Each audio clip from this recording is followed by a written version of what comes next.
She said I'd find someone. Like love was a prize waiting at the end of a line. But what if all I wanted was her? It started with a busted light bulb in the hallway. Not even my hallway. Hers. 4th floor, apartment 402, 2 doors down from mine. I was carrying groceries when I saw her standing on a wobbly kitchen chair, arms stretched up, fingers fumbling with the fixture. The light flickered like it couldn't decide whether to give up or stay a little longer. "Let me," I said. I didn't mean for my voice to sound that eager. She looked over her shoulder, then down at me. A pause. That kind of quiet where the air suddenly feels thicker. "You're tall," she said, stepping down. I climbed up, fixed the bulb, and that should have been it. A neighborly moment. A nod. A thank you. Maybe a smile if the world was feeling generous. But when I turned, she was watching me like she wasn't sure if she recognized me, or if she was just seeing me for the first time. Her name was Lena, 40-something, divorced, lived alone, the kind of woman who wore soft sweaters and smelled like bergamot and books.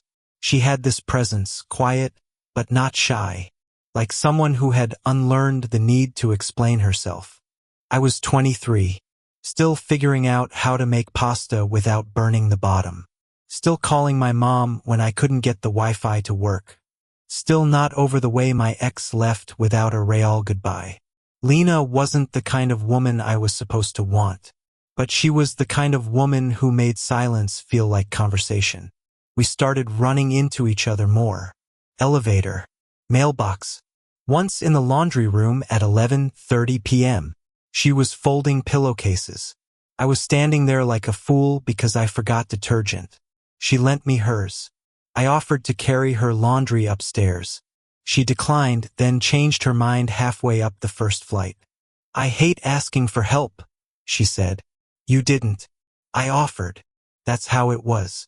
Little interactions that felt like nothing, until I realized I was timing my errands to maybe bump into her. Sometimes she'd ask about my day. Sometimes she'd sit on the bench outside the building, reading. Sometimes I'd just watch her from my window, not in a creepy way, just watching the way she turned pages, the way she tucked her hair behind her ear, the way she existed. It was never flirty, never inappropriate, just gentle, but still it shook me. One night, I helped her carry a broken shelf to the dumpster. She was wearing old jeans, barefoot, laughing at how clumsy she felt. When we were done, we sat on the curb. She lit a cigarette, offered me one. I didn't smoke, but I took it just to stay beside her longer. "I think you're kind," she said suddenly.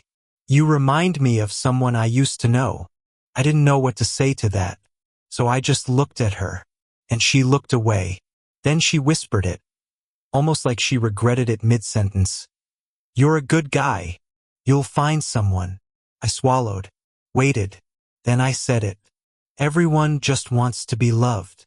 She didn't answer, but her hand was close, too close, and I didn't think. I just let my fingers graze hers, lightly, barely a touch. She didn't move away. She looked at me, really looked, eyes searching, lips parted like she had something to say but wasn't sure she should. Then the wind picked up, and a door slammed upstairs. She blinked, and everything changed. There was a kind of silence that didn't beg to be broken. It just hovered between two people who both knew the rules, and both wanted to break them. Lena's hand stayed close to mine, unmoving. Could have pulled away. I should have, but I didn't. Instead, I watched her stare out into the dark like she was trying to place herself in another time. Not with me. Not in this moment. Maybe back when she still believed people like me didn't exist. "You okay?" I asked quietly. She smiled, but it didn't reach her eyes. "Yeah, just tired." Then a pause. "It's been a long week." I wanted to ask what happened. Why her voice felt heavier than usual. Why she looked like someone had taken something out of her and hadn't bothered putting it back. But I didn't, because I wasn't supposed to want to know her like that. She was 10, maybe 15 years older than me. She worked at the university. Not a professor, but close enough. She ran the media lab where I interned 3 days a week. That's how we met, officially. I had no idea she lived in the same building until weeks later. That night, outside with the broken shelf behind us and the cigarette burning between her fingers, it felt like none of that mattered. But the danger was there, just enough to make me feel it in my stomach. I ran into Erin this morning, she said, voice flat. I didn't know who that was. She glanced at me, read my face. My ex-husband. She didn't elaborate and I didn't push. But I noticed the way her fingers trembled slightly when she brought the cigarette to her lips again. The way her knee bounced once, then stopped like she caught herself showing too much. I thought seeing him would feel, I don't know, something, she said. But it didn't. It was like talking to someone I used to dream about, but don't remember why. I nodded, but I was quiet too long. She turned her head. That makes sense.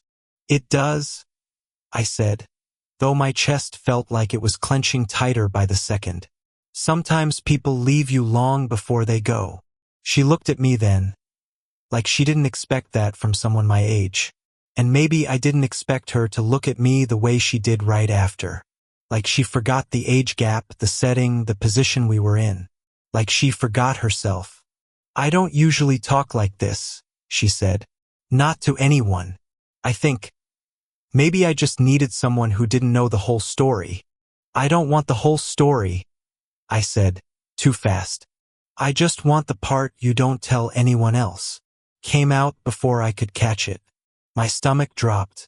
She blinked, eyes narrowing just slightly, but not cold, not distant, just processing. And then she laughed, soft, almost sad. Careful with words like that. I looked down at the concrete beneath us, cracked and full of weeds. But I wasn't a kid playing at love. I wasn't just looking for a distraction. I was looking at her, and seeing all the parts she tried to keep hidden. The strength in her tired eyes. The way she pretended not to care when she cared deeply. The way she wanted to be wanted but didn't know how to ask for it anymore. I should get inside, she said finally. She stood. I stood too. She didn't move right away. Then her hand on my arm. Light, warm, barely there. Do you want to come up? Just for a bit. I don't really feel like being alone. I swallowed hard. It wasn't about the room upstairs, or the coffee she'd probably offer, or the silence we might share sitting side by side. It was about her saying that, out loud. And suddenly, the line we weren't supposed to cross wasn't just in the distance anymore. It was right beneath our feet, and we both knew it. Her apartment was dim, quiet, lived in. A single lamp in the corner gave off a warm amber glow.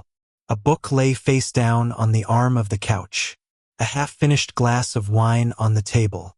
No music, no TV, just stillness, like the space was holding its breath.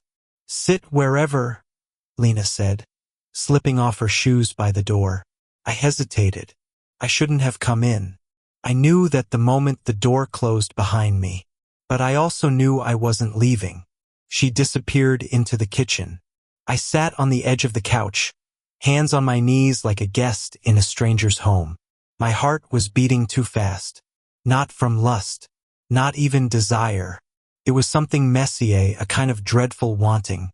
Not of her body, of her. Tea or wine, she called. Whichever you're having. She reappeared with 2 mugs of tea. Something herbal, soft-smelling. She handed me one and sat across from me. Not beside.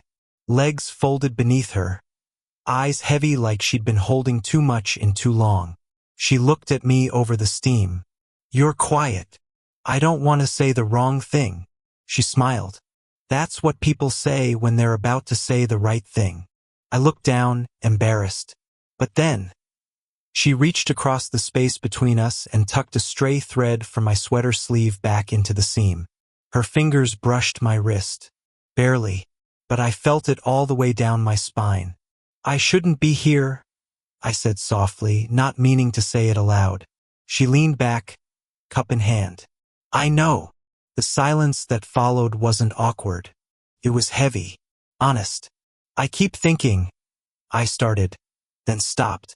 Swallowed. I keep thinking there's something between us. And I keep telling myself I'm imagining it. She didn't interrupt. So if I am? I looked at her then. Tell me I'm wrong. She didn't. Her breath caught. Just for a second. Enough for me to notice. She set her tea down. Do you really want to know? She asked. Before I could answer, her phone rang. Shrill. Loud. Cracking the moment like glass under pressure. She glanced at the screen. Didn't pick up. Let it ring until it stopped. It's no one important, she said. But her voice was thinner now. Like the moment had passed and she wasn't sure if she wanted it back. I stood, needing distance. I should go, I said. But I didn't move toward the door. Instead, I walked to the bookshelf, scanning spines I couldn't focus on. I didn't even know what I was looking at. I just needed something not her for a second. You don't have to, she said behind me. I turned. She was watching me again. Arms wrapped loosely around her knees, a kind of softness in her posture that hadn't been there earlier. I wasn't expecting you tonight, she said. Or any of this. I wasn't expecting to feel this way. She rose slowly, her bare feet padding across the hardwood floor. She stopped just a foot away from me. I'm not sure what this is, she whispered. Me either. I could smell the tea on her breath, the warmth of her body this close. She reached out, fingers brushing the side of my face, tentative, like she expected me to flinch. I didn't. I leaned into her touch without realizing. And that's when we heard it firm. Not impatient, but loud enough to break whatever was about to happen. She froze. I stepped back. Too quickly.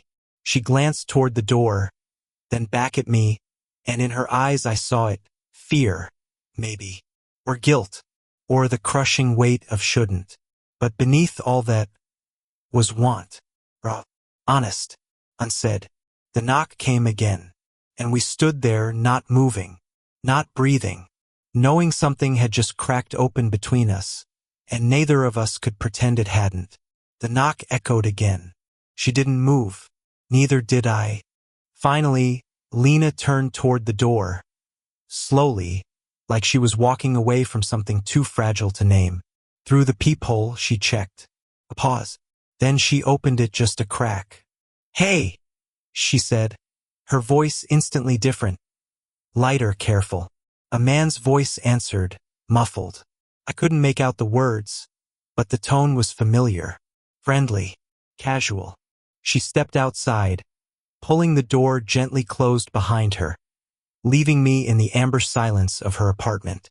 I stood still, my heart thudding, her warmth still clinging to the side of my face where she'd touched me. I shouldn't be here. This was a mistake. I should leave before this turns into something we both regret. But I didn't move. Instead, I looked around her space. The blanket draped over the back of the couch, the framed photograph on the shelf. Her and a little boy, smiling, his head in her lap. A beach behind them. Her son? She never mentioned a child. She never mentioned any of this. When she came back inside, she looked surprised to see me still there. That was my neighbor, she said, brushing her hair behind her ear. He always forgets his keys. I nodded, but the air between us had changed. We both felt it, and maybe that's why I said what I said next, even though I knew it could ruin everything. I meant what I said earlier, I said. She turned, arms crossed loosely, eyes guarded. Which part? That this whatever's happening between us, it's real for me, and I don't think I can pretend it's not. Her expression didn't change, not right away, but her fingers tightened around her arm. The skin turned white under the pressure. You don't know me, she said quietly. I know you more than anyone else does right now. She let out a soft, almost bitter laugh. You're 23. I took a step forward. And you're what? 39? 40? 44. Okay. You say that like it's some kind of wall I'm supposed to bounce off of. It is, she snapped, finally letting something crack in her voice. You're still figuring out who you are.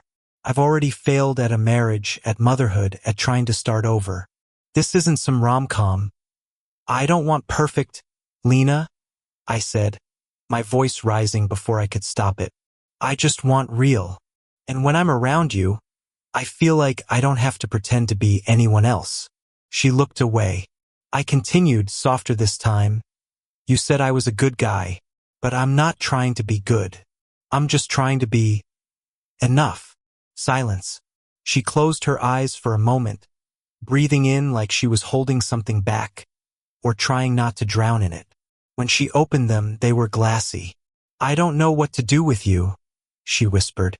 You don't have to do anything. She stepped closer. Her hand hovered near mine again, not touching this time, just trembling in the space between us. I wake up every morning wondering if I've already missed everything worth having, she said. And then you show up, and it's terrifying. I'm not trying to fix you. Her eyes flicked to mine. But if you let me stay, I said, I'll sit with you in whatever's broken. She stared at me for a long time, so long I started to wonder if I'd gone too far, if she'd shut down, if I'd made the whole thing up in my head. Then she asked, barely louder than a whisper, Are you sure you want that kind of mess? The room held its breath with us. I didn't answer. I just looked at her, and for the first time she didn't look away. For a moment it felt like we weren't two people with years between us, with reasons not to, with rules in the way. We were just there, suspended in a silence that asked permission. Then came the sound. Ping. Her phone buzzed on the counter, screen lighting up. Neither of us moved. She turned slowly, glanced at the message, and her face changed. Subtly, but not subtly enough. She picked it up, stared at it a second too long, then locked the screen and set it down. What was that? I asked. Lena looked at me, and I saw the hesitation rise in her chest like a wave. A message, she said. From who? She sat down on the couch, eyes distant. You remember that photo you looked at? The kid? Yeah. He's mine. His name's Caleb. He's 19. I sat down across from her, still processing. He moved to his dad's last year. We barely talk anymore. But that was him messaging me. Everything okay? He wants to visit this weekend, she said. He said he wants to talk, which usually means he needs something. There was pain behind her eyes, the kind you only get from loving someone who keeps walking away. I stayed quiet. Then she added, as if peeling back another layer, He goes to the same university you do. I blinked. She nodded slowly. He's a sophomore. Film major. Tall. Black hoodie, always has headphones in. Ring a bell. I felt the chill move through my chest like cold water. I did know him. Not well, but we had a shared lecture last semester. Sat near each other twice. We'd even exchanged notes over email once. I stood pacing now. You're his mom. She nodded. I didn't know you knew each other. I didn't even put it together until he mentioned your name in a message weeks ago. But by then, she stopped. I stared at her, the weight of what this meant slowly pressing down. You should have told me. I was going to, but things kept building, and I didn't know how to untangle it without breaking it. So you let me fall for you? I said, voice shaking. Without knowing that I already had one foot in something I should have never touched. She stood. You think I planned this? You think I wanted any of this to happen? I don't know what to think anymore. Lena stepped closer. You didn't just fall into this alone. Don't put all of this on me. I rubbed my face with both hands. So what now? You want me to stay? Face your son in class next week knowing I've been... Don't finish that sentence, she said, her voice sharp and hurt. Nothing's happened between us. Nothing physical. Nothing wrong. Emotionally, Lena, I said, softer now.